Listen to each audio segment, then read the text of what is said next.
Avant les Invictus, donc, il y a un premier stage de présélection où on les oriente sur 3 disciplines minimum. Ensuite, il y a 2 stages de préparation où on les fait revenir sur l'IS, où là c'est nous qui prenons en charge les séances. Entre ces 2 stages, ils rejoignent leur club, continuent à s'entraîner. Ensuite, il y a les sélections et le dernier stage final. Là, c'est plus je dirais, un travail de finition que l'on met en place pour la reconstruction des blessés. Donc, c'est des stages multisports, mais qui n'ont rien à voir avec une préparation type Invictus ou compétition. La compétition en elle-même n'est pas le final.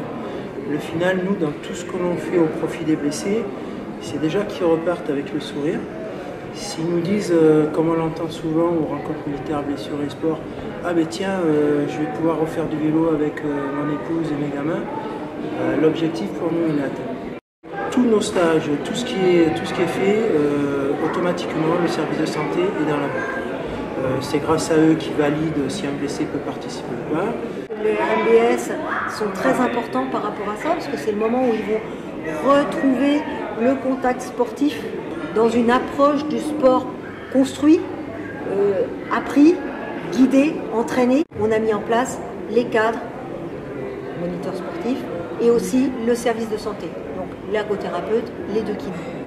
Il y a des vrais projets qui peuvent se faire de l'arrivée de nos blessés jusqu'à une reconstruction aussi magnifique que celle de disputer les Invictus Games. Et ça, c'est très très important. Pour les Invictus Games, j'étais engagée en natation, en lancer, sur l'épreuve du rameur, le minute 4 minutes, le cyclisme et le volley à ski.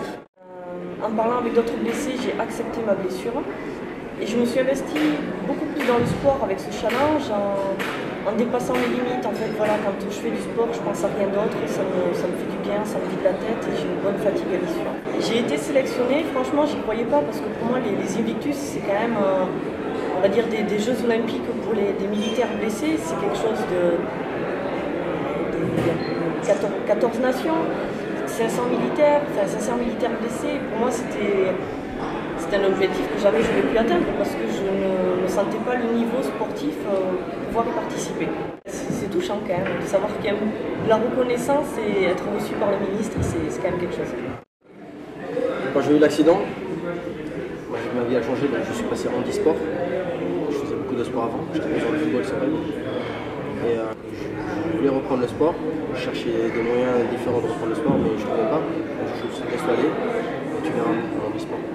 Et je suis rentré dans le handisport et voilà, j'ai fait les RMBS, j'ai fait tous les stages de sélection, présélection, Fontainebleau pour les Invictus 2014 et 2016.